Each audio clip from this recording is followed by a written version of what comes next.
This is Laura Jordan Bambach, who is President and Chief Creative Officer of Grey, whose presentation is titled, Let's Get Uncomfortable, How to Embrace Tension to Flourish. So can I have a massive round of applause for Laura? Oh man, cheers. Thank you so much. Hi, I'm Laura. I'll do a little bit more of an intro to me. It is so lovely to see people I know in the audience. This is literally the first time I've stepped out in 18 months, so it's all a bit weird. But it's such a pleasure to be here. So let's get uncomfortable. How to embrace tension to flourish. I was asked to come here today and to talk not just about creativity, but actually specifically also about creativity post-COVID and technology, and really kind of how we can be friends rather than enemies. And I come from a very digital background. I've worked in the industry 30 years, most of it in digital. So in a way, it's kind of a really exciting place to be, where this feels like my home, where I started out before I made the leap to the dark side of, I guess, traditional agencies. So you can't measure creativity. I mean, you can measure creativity, but it is really complicated, right? And because it's complicated, we rely way too much on tech at creativity's expense very often. And I think we all feel that. If we work in the tech industry, and certainly when I was working kind of tech and digital, I found that maybe the creative opportunities weren't there that should be there. And on the creative side, there are very, very few of us who really understand technology well. And because of that, we've really created this issue where creativity and technology are seen as adversaries, right? We're fighting with each other. And it's easy to focus on the wrong shiny stuff. I would call out things like measurement in terms of maybe sometimes focusing on the wrong stuff, because it's easy to measure really practical, technical things. It's much easier to then kind of fall, into, I won't call it a trap, but, preference one over the other. And really, it's the two things coming together that are super important. And we need to evolve. But COVID has changed absolutely everything and allowed us to cast off all of these bad practices, I hope. So I'm Laura. I'm the Chief Creative Officer and President of Grey London. Grey London has been around for a really, really long time. It's about as old and creative as it gets. And you would think that maybe I wouldn't have a place in an agency where creativity is the absolute focus. And it's really exciting, actually, to bring all of that tech and digital knowledge into somewhere that really embraces creativity too, and see what we can do with it. And both of these roles, so I came on board as Chief Creative Officer 12 months ago during the first lockdown, and I got the double job of President about, well, maybe 5 months ago. So I'm kind of quite new in that role, but both in lockdown. So I've only ever known my agency as a Teams call, because unfortunately we have to use Teams and not Zoom. I have had to go through the pain of COVID and like the restructuring and reshaping of the business in lockdown. Awful things like making people redundant over video calls. It's horrible. But I've also been able to hire a bunch of people that I've now worked with, for 6-8 months, which I've also never met in person. So it's a very weird time for all of us. On the right-hand side, I've just kind of put something in here. I think the really important thing about creativity and technology, and Grey particularly, is that we rank #1 consistently in terms of creative effectiveness. So we have massive award-winning work, but that award-winning work is the most effective award-winning work. And this is Grey's belief. So we talk about being famously effective, and they feel like they're two different things that shouldn't go together, but they do. And we say that we can't hit the heights of fame without a hit of difference. And I think that's really, really important. At the centre of what Grey in London stands for is really diversity in all of its forms, different kinds of skill sets, different talents, different backgrounds, different ethnicities, different socioeconomic classes, different trains of thought. And smashing those things together is what makes the magic. That's the famously effective, it's this idea of collision of difference. And we're doing the same post-COVID. So, smashing the creativity and the technology together to really thrive rather than just survive during this really peculiar time. So let's take a step back to creativity. Creativity is like the fundamental human force that moves us forwards. Like there is no other force. It is the thing that makes us human, right? It's building on what came before, smashing something new into it, creating something new, moving in a different direction. And that's the same for creative work as it is for just us living our lives at the moment. Like creativity is super important, and it's also super important for the effectiveness of what we do. So, this is a pretty simplified graph from Nielsen. The creative accounts for 47% actually of the effectiveness of the work. So these things work really well together, but they work in conjunction with technology as well, and we're always pitted against each other. So I can't tell you the number of times I've been asked to write something, my point of view on creativity versus technology, which one's going to win? Like, does technology destroy creativity, et cetera, et cetera, et cetera? And the answer is absolutely not. It makes creativity better. And as I said, as COVID has happened, it has changed everything. And actually the reliance on both creativity, so like how as a business creativity we survive, how we work with our clients, what kind of work do they need and what. I was just talking to a mate of mine at Diageo actually, who works in the innovation team, who said, before COVID, people used to walk past at Diageo and go like, what is it that you do? And now, like after COVID, because innovation, creativity has become so important, they're like, oh, now I understand what you do. You are the thing that drives our business forwards. There's kind of even more tension, potentially, or it gives us this opportunity to bring us closer together and to kind of set us free and to create this environment where we're more comfortable being uncomfortable. And that's something I'm very, very passionate about, is you, as a business leader anyway, to be able to use technology and creativity to problem solve, to make a business, like I said, that kind of thrives rather than just survives, where people are comfortable with the enormous amount of discomfort that's around them, myself included. I kind of walked in here not having seen other human beings for 15 months, shitting myself. And in terms of what COVID has really given us, the biggest thing it's given us is an opportunity to diversify talent and skill sets. So, looking at, take disability, for example, actually being able to bring people on board that otherwise would not have had a place in our industry because we've suddenly all embraced remote working. Looking at all of these productivity tools and creative tools, which we used to do face-to-face, Miro is a good example, which we're suddenly relying on day-to-day and going, oh, this actually works okay. So it's made a much more inclusive space. And it's made a much safer space. Weirdly, people being in their homes rather than in the office. I've seen people being a lot more comfortable with having, I guess, what I call more dangerous ideas, bigger, braver ideas. And the clients as well, because they're having to adapt to survive. There is no normal. They're really, really willing to embrace different ways of thinking, which is super exciting. I've just got a little chart on the bottom, because we're moving offices at the moment, and I'm designing the office from scratch based on what people want post-COVID. And you can see in terms of grey, collaborative work is what they want to do in the office 70% of the time. Individual work only 10%. So we're actually rebuilding the whole office, redesigning the whole office around what people are kind of looking for post-COVID. I think the challenges, excuse me, have been serendipity. So sometimes hard to get those things to smash together if you're not having a random conversation about one thing that leads to another idea.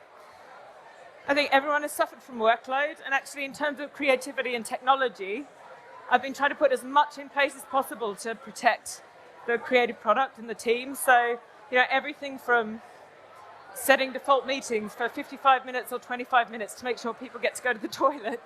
There's been a lot of kind of rules and regulations, and technology has really helped put that in place. And we're not perfect by any means, but it's been a real challenge. I think communication, mental health has been a really, really big one. I think there are people, particularly the younger people in the agency, who really suffer because there might be 3, 4, 5 people in a house all working around a table trying to do a video call. I'm sure some of you know what I'm talking about. And then the access to specialist tools like edit suites and what have you. And I'm going to share a little bit now about that bit of the experience and how technology has helped. So this is a picture from our very first remote shoot. It was during the first lockdown. It was for Pringles. It was a real challenge. We'd never done anything like this before. Prior to COVID, we would have flown a big team out. We were filming in Eastern Europe.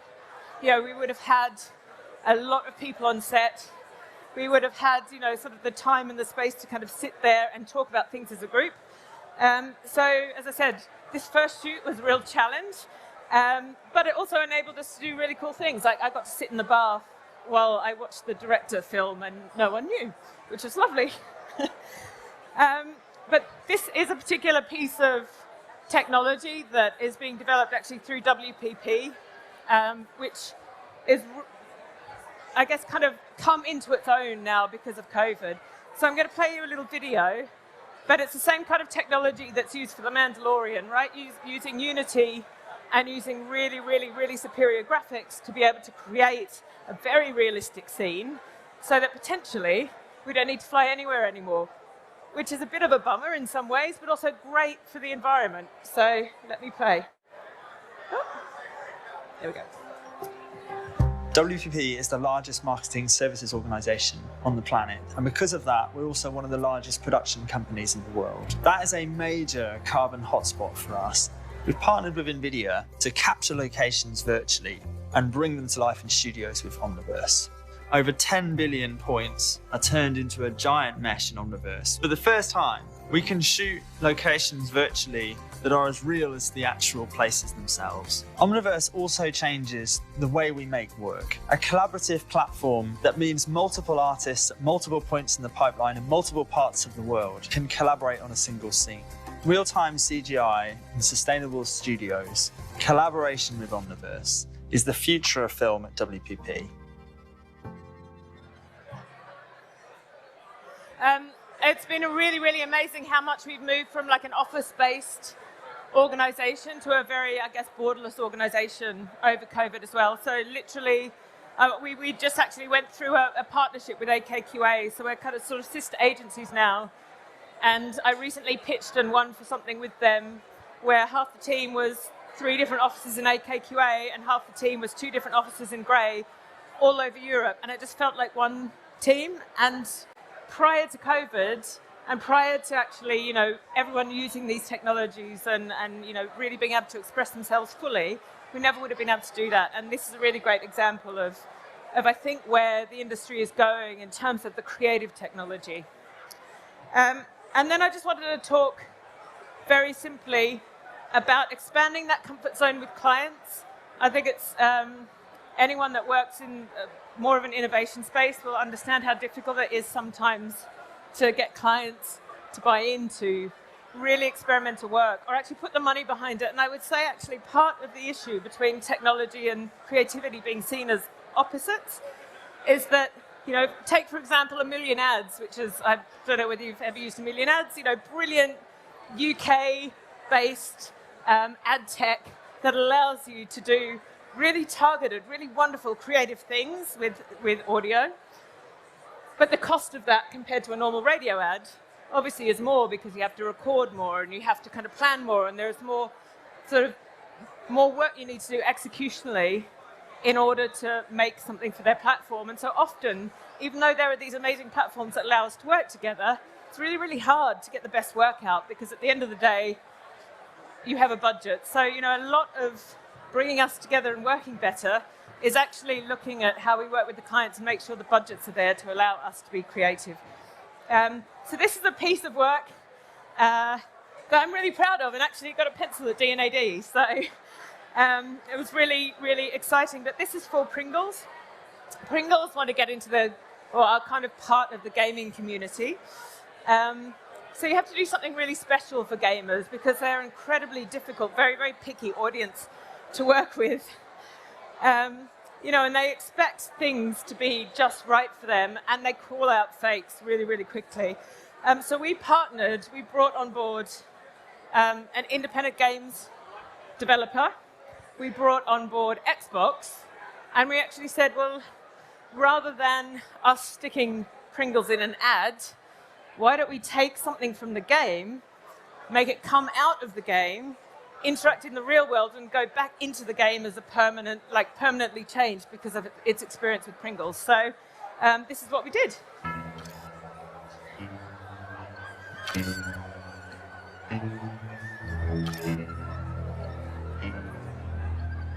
This year, Pringles made gaming history. Hi, welcome to the stream. I hope you're all doing well today. Let's play some West of Dead.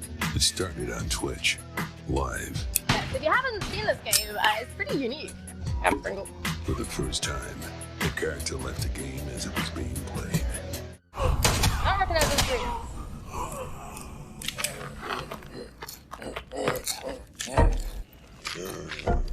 Oh, what's happening? Bubbly?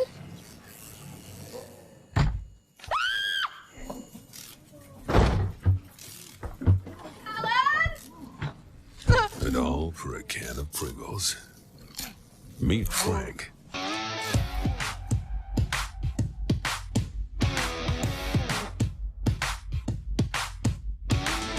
Yup, Frank actually left the game. Once in our world, he did what any zombie would do. He became an influencer. Soon he was hanging out with the top streamers across Europe.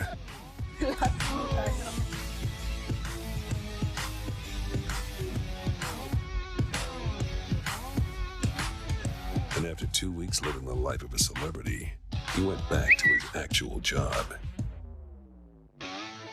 To stay in the game forever. When all brands are desperately trying to get into gaming, we brought gaming into the real world.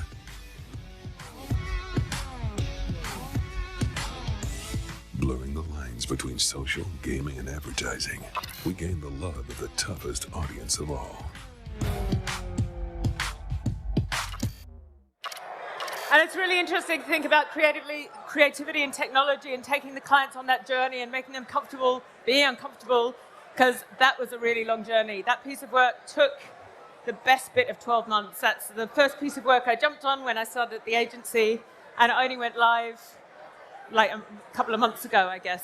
But the conversations that we had to have with our clients in order for us to do that, we're looking at all the other things that we needed to deliver as part of the campaign. So there had to be TV, there had to be this, there had to be that. And just reproportioning the budget so that we could do what we wanted to do in terms of the technology that we wanted to use, the partnerships that we wanted to use, and actually make that happen. This is a really, really simple piece. I know I'm coming up to time. This is a piece that, again, just went live a couple of weeks ago. It's very, very simple. It's for polydent. So polydent is dentures. When you wear a pair of dentures, you lose your voice, and you have to learn to speak like yourself again. You need to learn how to sound like you did with your teeth. So we've created this app called Reclaim Your Voice. It's basically an online tutor. You're able to talk to it. It will train you to get your voice back. So it's just gone out, but the really exciting thing is actually we've realized it works for people with braces or other mouth conditions.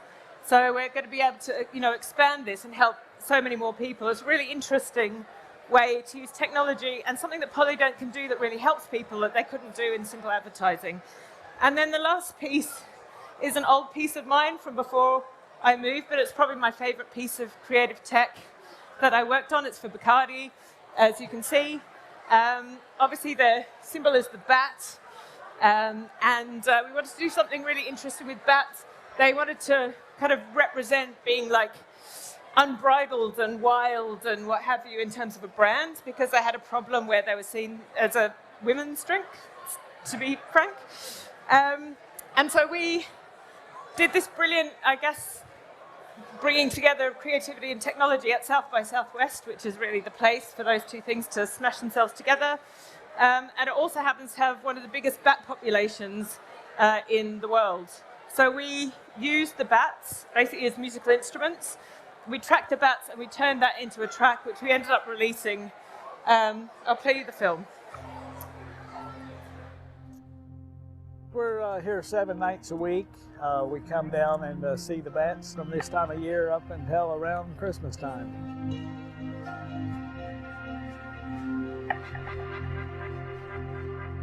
Anything that gets the bats on camera.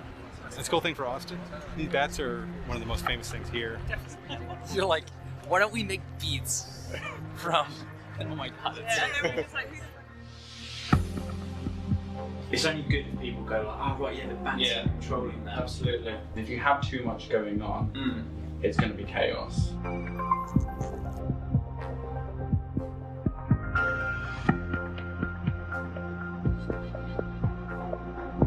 It's not connecting for like 3 hours in customs.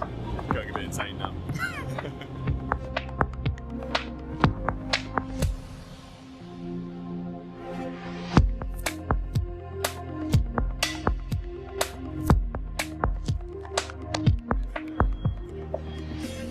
So we just set up the system, taking a feed from the camera there, going into Blackmagic Ultra Studio Mini recorder. Then we're using processing.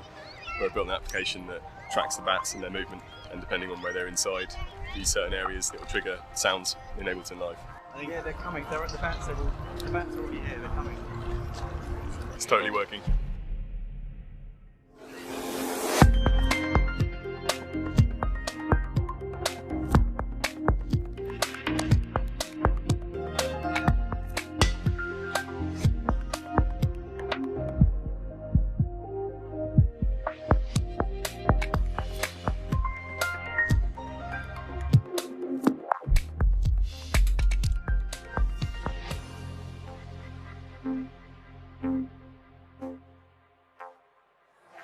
So I love that piece from beginning to end. I know my time is just about up. I just wanted to say, if you're here and you're creative, you're in the right place, because creativity and technology are like that. And if you're here and you're from the tech side of things, please reach out to grab those creative people, because I think the more we can show the creative opportunities and the platforms that are kind of showcased here, the more exciting our industry is going to be, and the less we will get put into boxes of, okay, you're performance marketing and you do that, and you're creative and you do that. Actually, what a wonderful place to be when you mix all of that stuff together and make something new. And that is the collision of difference. And thank you all very much. It's lovely to be here. Ta. Thanks, Laura. Thank you. We've got time for one question. Absolutely. So, as also being a part of the innovation community in London. Indeed. I think you said it, it's really, really hard to sell in innovation and technology, because bringing a new partner can be expensive. And there isn't a silver bullet to getting clients to say yes to taking experiments, what is the one thing that people in this room could take into those meetings to help them say, go on then? Absolutely. It, weirdly, is the most fundamental and simple thing in the world, which is great relationships, which I think is something that I've realized, is we're much better at doing in the traditional side of things than we are maybe in the more digital side of things. But I think it's those relationships. My Pringles client is like my best mate. If we fuck up, he'll send me an email saying you fucking fucked up. But he also sent me a mail this morning going, oh my God, I've got this great feedback and excellent. And he'll ring me up for a glass of wine. And it's those kinds of relationships that you have with your clients that allow you to kind of test the water and explore. So I would say it's all about that relationship. Right, well, thank you very much. Can I have a massive round of applause for Laura, please? Thank you. Nice to see you. See you.